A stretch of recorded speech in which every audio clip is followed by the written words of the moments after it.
Mpango wa SHA ni mpango mzuri na ni mpango ambayo serikali ya Kenya Kwanza ikiongozwa na Rais William Samoei Ruto imetilia maanane na mkazo ya kwamba kila mwananchi baada ya hizi miaka ambazo tuko hapo mbeleni, miaka 6, miaka 7, utaweza kwenda hospitali, uweze kutibiwa, uweze kupewa dawa, uweze kupatiwa referral, uweze kuadmitiwa kama imezidi na uweze kutibiwa hadi ukuje nyumbani bila kulipa hata shilingi moja.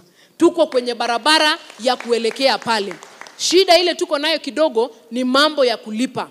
Ya kwamba tukiongea siku ya leo, watu ambao wameregister kama members wa SHA ni watu milioni 22.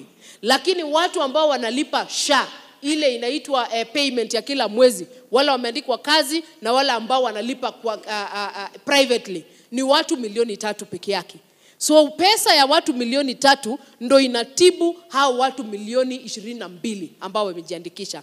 Hiyo ndo uhamasisho tunatoa siku ya leo ya kwamba kama umejiandikisha, umefanya means testing, tuweze kukaza kulipa so that when we get sick tuweze kupata services za serikali na sisi wote tuweze kutibiwa kwa njia iliyo sawa sawa. Na hii serikali ya Kenya Kwanza ni serikali ambayo inasikiza na inawasikiza wananchi kwa njia iliyo sawa sawa. Ya kwamba kuna familia ambazo hata kama kuna mama na baba ama kuna wazee ambao wamezeeka wameachwa nyumbani, kuna watoto ambao ni mayatima, kuna kina mama wanaitwa single mothers, kuna widows. Serikali inawatambua na inajua hawana uwezo. Kwa hivyo iko fund ya serikali inaitwa indigents, watu ambao wajiwezi. Serikali ya Kenya Kwanza watakuwa wanafanya data collection ambayo inaendelea kwa sahihi, ya kwamba wale watu ambao wanaishi na ulemavu hawatahitajika kulipa kutoka kwa mfuko, watalipiwa na serikali.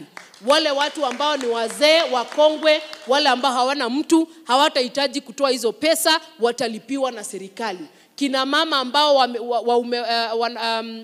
bwana zao walifariki wataweza kulipiwa pia, na watoto mayatima wataweza kulipiwa under program ambayo inaitwa indigents, wale ambao hawajiwezi. Sio ni serikali inajua kitu inafanya kweli? Kwa hivyo tuweze kusupport program ya SHA, ndio sisi wote tukue kwa njia iliyo sawa sawa.